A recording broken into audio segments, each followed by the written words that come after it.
Ollie Larter's Angela is the secret reason Landman works better than Yellowstone, and it has less to do with spectacle and more to do with honesty. Where Yellowstone often leans into myth-making, larger-than-life power plays, operatic betrayals, and characters who feel carved out of legend, Landman grounds its drama in people who are messy, reactive, and emotionally exposed. Angela sits right at the center of that difference. Angela isn't written to be admired. She's written to be understood, and that distinction matters. She's inconsistent, defensive, and often difficult, but those traits don't come from cartoon villainy or exaggerated dominance. They come from insecurity, regret, and survival instincts. The show lets her be contradictory without trying to polish her into an icon, and that makes Landman feel more real than Yellowstone's carefully sculpted archetypes.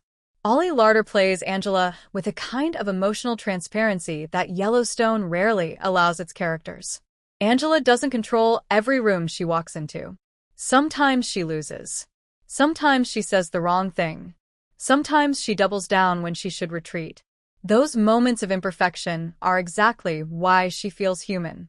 In Yellowstone, even failure often feels theatrical, designed to reinforce power rather than expose vulnerability. Angela also disrupts the story in a productive way. She doesn't exist to prop up Tommy or to be a moral compass. She complicates him. Their relationship isn't about dominance or loyalty. It's about unfinished business, emotional debt, and unresolved resentment. That complexity gives Landman a psychological depth that Yellowstone often replaces with escalation. Instead of bigger threats, Landman leans into deeper fractures. Another key difference is how Angela operates within the system rather than above it. Yellowstone thrives on characters who bend institutions through sheer force of will. Angela doesn't have that luxury.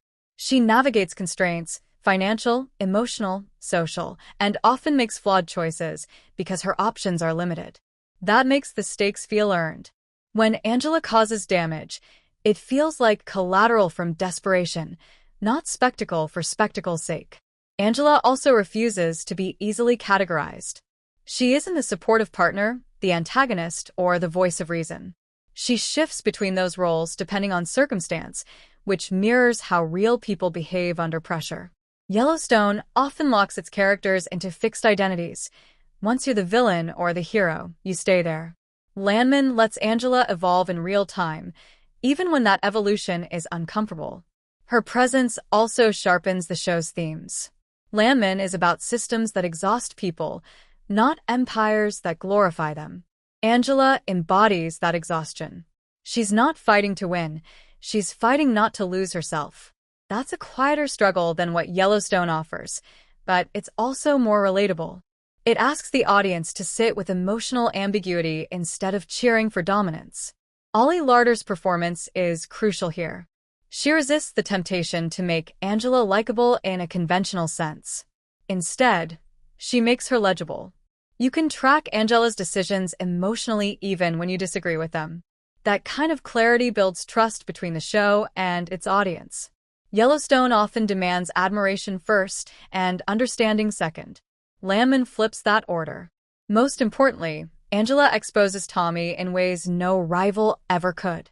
She knows his weaknesses, his evasions, his self-deception. She challenges the narrative he tells himself about being necessary, noble, and in control. Yellowstone rarely allows intimacy to be that destabilizing. Conflict there is externalized: guns, land, enemies. In Landman, the most dangerous confrontations are emotional, and Angela is the catalyst. That's why Angela is the secret weapon. She keeps Landman from becoming myth. She drags it back into reality every time it risks drifting into power fantasy.